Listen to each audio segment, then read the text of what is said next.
그랬어요. 방가. 이렇게 슬슬 말아 놓는 거예요.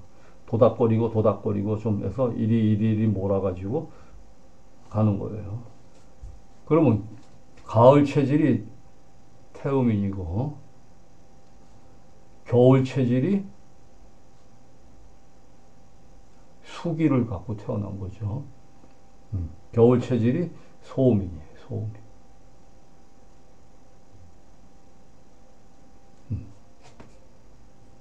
그러면은 자, 우리가 여기서 잠깐 음양론을 잠깐만 공부를 하시자고요. 우리가 겨울에는 어떻게 돼요? 얼음이 굳어버려요. 물이 굳어갖고 얼어져 버려요. 그러다가 태양의 고도가 높아지고 봄이 오면은 양기가 이제 쬐지는 거예요. 얼음을 녹여요. 그럼 맨 먼저 뭐가 올라와요? 수분이 증산을 시작해. 그죠? 그래서 봄에는 안개가 많이 껴요. 안개가 끼기 시작하면은 아, 이게 봄이 왔구나. 200의 유명한 시가 있습니다. 춘일야 안연도리원서. 봄날에 안연, 연애를 복사꽃, 살구꽃 피는 곳에서 좋은 벗들과 함께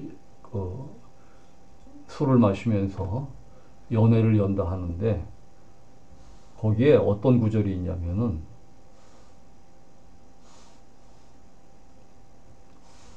천지는 만물의 영리여요. 광음은 백대지 과객이라. 천지라는 것은 만물이 다 왔다가 거기 잠깐 머물러 가는 곳이다. 그렇죠?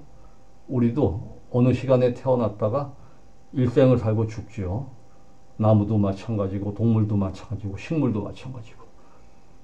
그게 정말 거대한 걸 본 겁니다. 이백이, 중국의 시인 이백이 천지라는 것은 만물이 와서 잠시 머물다가는 객사, 여관과 같은 곳이다. 영려. 이렇게 있고, 광음이라는 것은 시간을 의미하는 거예요. 광음. 일천광음 불가경 해갖고 우리 어려서 많이 외웠죠. 일천광음 불가경. 그래서 주문공의 그 교훈에 일천광음도 다투지 않으면 안 된다. 미각지당 춘초몽 개전오역 기추성 해가지고 저기 지당의 연못에 봄풀은 아직 꿈에서 깨어나지도 않았는데 섬돌 아래 개전 섬돌 앞에 오동나무 이파리는 벌써 가을 소리를 하고 있더라. 그래서 일촌광음도 우리가 다투지 않으면 안 된다. 열심히 공부하라고 하는 게 이게 권학문이에요. 거의 광음인데 이백이 광음은 천지자 만물지영료의 광음자 백대지 과객이다. 백대를 지나가는 영원히 지나가는 그런 나그네이다 그랬어요. 하물며 양춘 소화이 영경 이 따스한 봄이 나를 안개 자욱한 그 아름다운 경치로 나를 부르고 있는데 이런 구절이 있거든요. 그래서 거기서 시흥을 보냅니다. 그래서 이 안개가 피어오르는 것은 땅의 물이 증산을 한 거죠.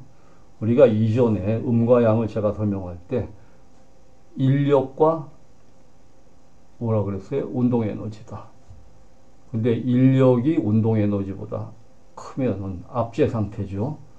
그러면은 겨울처럼 빙동으로 얼었다가 이게 양기를 받으면은 흐르기 시작해서 물이 돼 버려요. 그래서 양기가 더 심해지면 증산을 해서 기화가 돼서 안개가 피어오르는 거예요. 그러면 주역에서는 이걸 어떻게 표현했냐? 운행, 우시, 품물 유형이라고 그랬어요.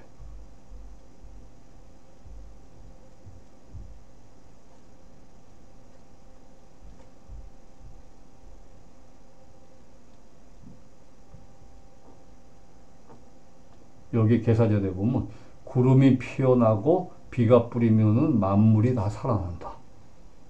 그게 동양에서 말하는 도입니다. 음양학입니다. 구름이 피어오른다는 것은 땅에 양기가 있어서 불이 밑에 있어서 수분을 끌어올려서 증산을 시키고, 천공에 올라간 이 물은, 그죠? 구름이 되죠? 구름이 되었다가 에너지를 뺏기면 어떻게 돼요? 이 습기가 모이기 시작해. 응결해서 모이기 시작해가지고 이제 구름이 되었다가 더 무거워지면 비를 뿌려. 그래서 구름이 피어오는 것은 양의 도이고 비가 뿌려내는 것은 음의 도예요. 지금 이 부분을 여러분들이 머릿속에 넣으셔야 됩니다. 다시 음양학적 설명을 좀 하고, 제가 안드로겐 때문에 이 설명을 지금 여러분들한테 드리는 거예요. 우리 몸은 순환을 합니다. 그래서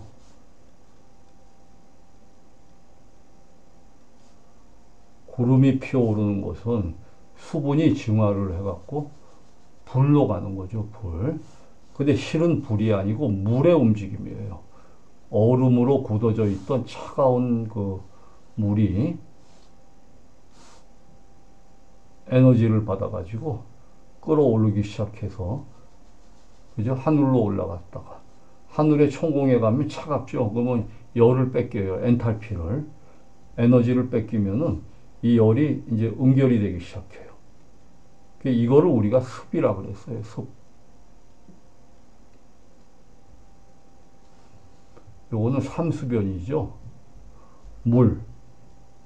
물이 비로소 이거는 뭡니까? 드러난다는 뜻이야. 현. 물이 보이기 시작한다. 아직 물로 형성되지는 않았지만 뭔가 잔잔한 물이 보이기 시작한다. 수지시연이 습이에요. 그러면 이 습이 응결이 되면 무거워지면 어떻게 돼요? 이제 비로 뿌리겠죠.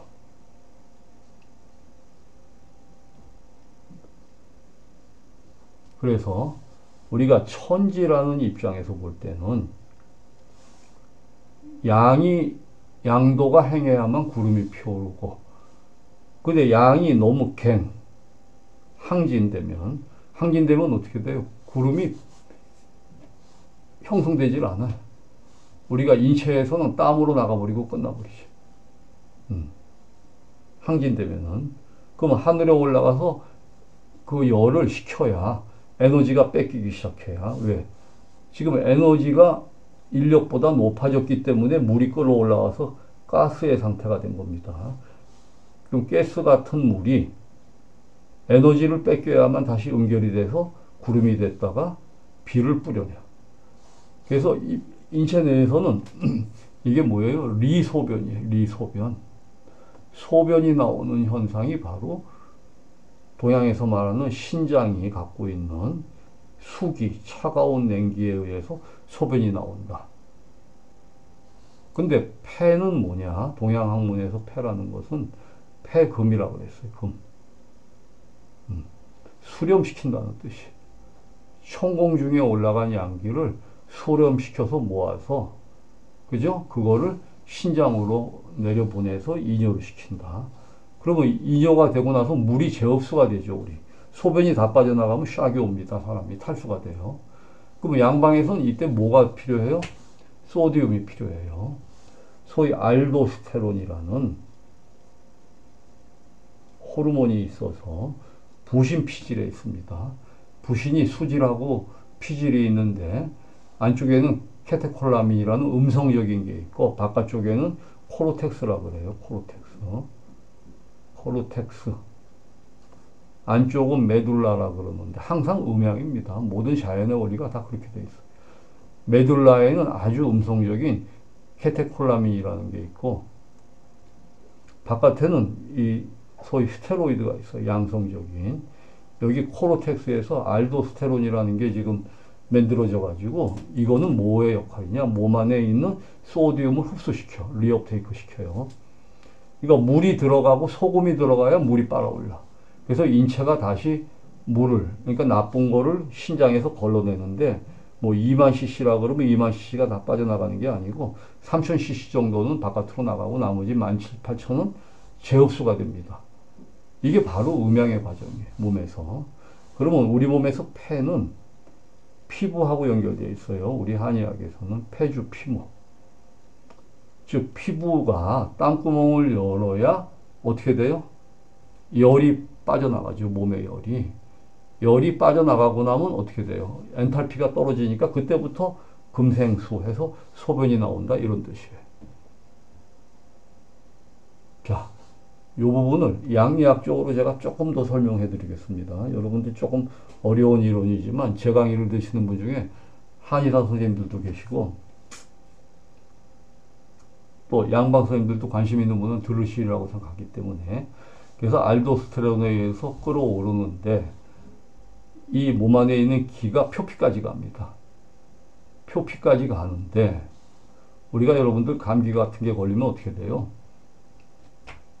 처음에는 땀이 안 납니다. 땀이 안 나고 열이 펄펄 끌어올라요. 열이. 그럼 우리가 해열제라는 걸 쓰죠. 양방에서 해열제. 이건 뭐냐? 자, 인체를 센터로 봤을 때 센터에서부터 바깥쪽은 양의 에너지가 가요. 그럼 체내에 있는 모든 기운이 피부로 갑니다. 피부.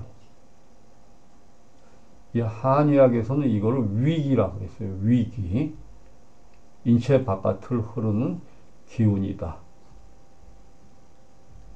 근데 위기가 소위 뜨거운 성질, 아주 열한 성질인데 이와 대응되는 개념으로는 영혈이라고 했어요. 한의학에서는 음성적인 몸을 자영한다고 해서 피. 그래서 한의학은 이온입니다. 기와 혈이 운행한다. 근데 열이 날 때는 자, 이 바깥쪽으로 올라갔으면 이게 수에서부터 목으로 해갖고 지금 화가 된 겁니다. 화. 표피까지. 그럼 화에서 금으로 다시 내려와 줘야 돼. 그죠? 근데 화의 성질은 뭐예요? 분열이야, 분열. 엄청난. 분열이기 때문에 이 분열을 뭔가 힘을 빼줘야 돼.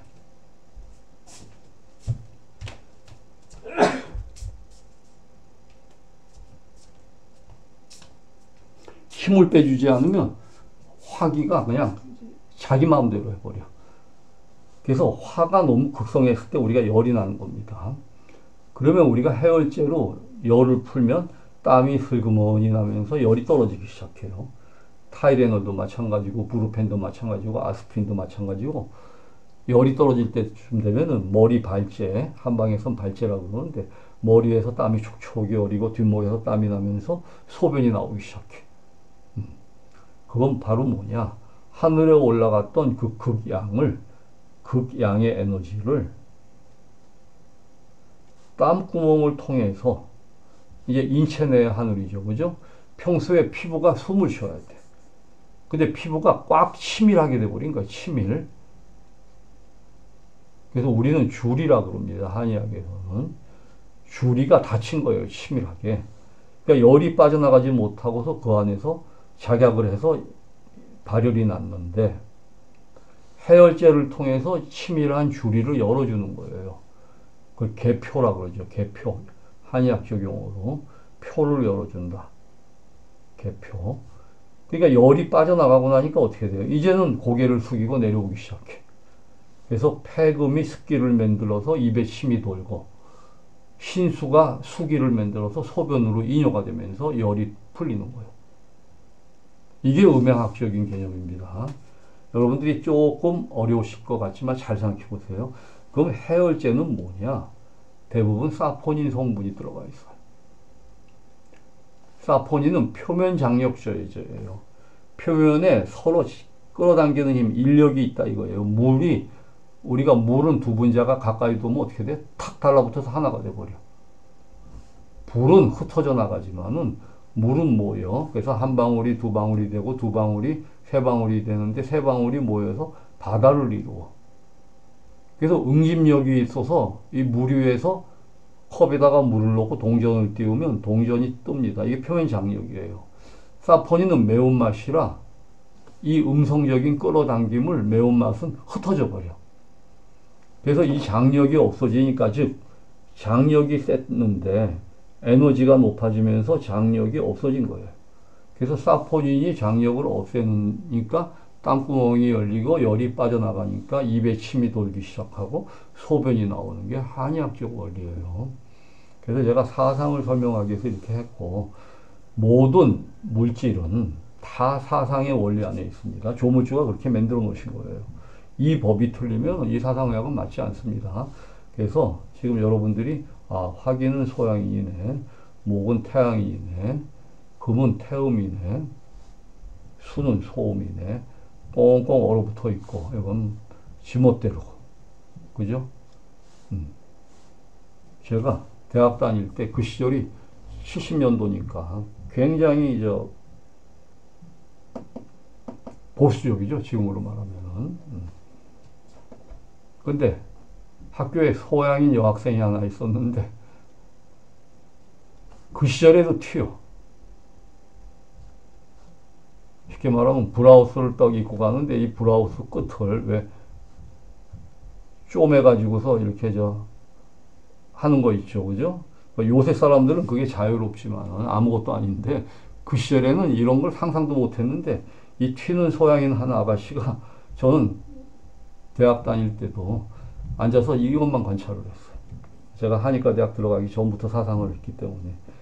이제 잔디밭에 앉아서 사람들이 오고 가는 걸 보면서 체질이 뭘까 연구를 하는데 소양인 아가씨가 이거를 떡 해가지고서 쪼매고 다녀. 이게 눈에 튀는 거죠.